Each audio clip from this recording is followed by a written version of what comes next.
Hello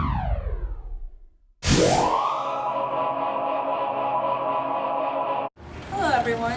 Today we're going to be showing you, at home, why it would be a wise decision to invest in a move to Athens, the best place in my city in Greece. Today we'll be talking to a panel of experts and have their views on this wonderful place. So today you're going to talk to us about the education in Athens, so tell us a little bit about that. I'm glad you asked, female. Yes, we in Athens have always prided ourselves on our mighty intellect. As a matter of fact, our city is named after the goddess of wisdom, as you'll learn later. And throughout the ages, Athens has been the mental stomping grounds for all the giant brains of Greece. And so you asked about our education. Well, your children will not go starve for knowledge. So how are we able to educate the youth to become such great intellects? Your children will begin their education at the age of 7, and they will continue until the age of 16. Now remember, you can't go far in life without a 9th grade education. At the schools, they will be educated in how to read, write, do mathematics. They also learn how to play the flute and the lyre. Wait, you said a 9th grade education? Well, that's as far as it goes? What about college? I mean, what about advanced learning? Silly woman. They don't go to college. They don't go to school for more than half their lifespan. Well, yes, I suppose Athenians don't live that long, so I suppose you're right. You can't really go to school for that long time. In Athens, we value quality over quantity. Anyway, okay. So our next expert is an expert on religion. So, hello, would you like to talk to us about the religion of Athens? Yes, here in Athens we believe our gods live on top of a very climbable mountain. We've never actually bothered to check, but we're sure they're there.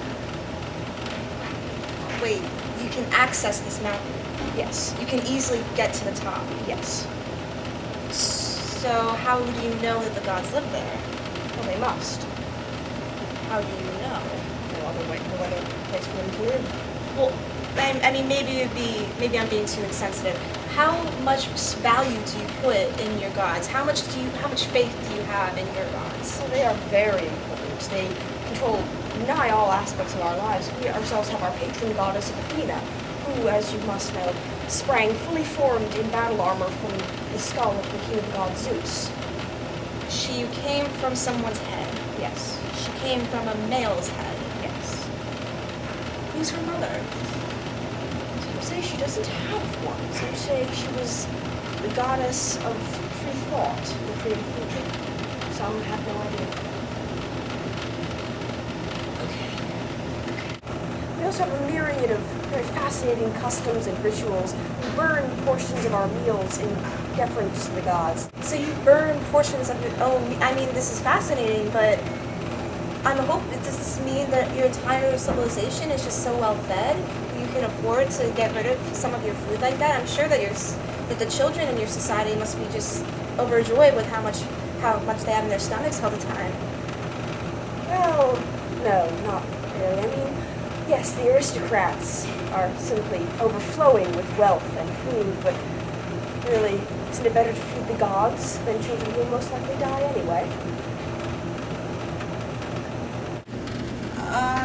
So we'll move on to our next panel now, I guess. This will be on politics and government. First, let me just say, I am thrilled to see a woman interviewer. We don't see too many of you in Athens. Why is everyone making a big deal that I'm a woman? Don't you have women in Athens?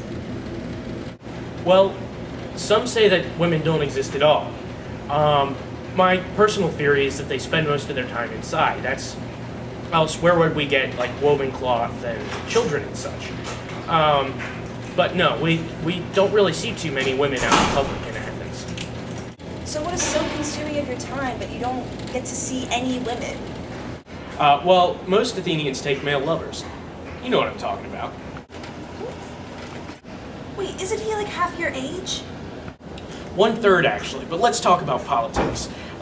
Well, currently in Athens, we're suffering under some despotic tyrants. We don't really have any rights, but what we're hoping to do is overthrow the tyrants so that every person can have some voice in the government. So everyone will have a voice?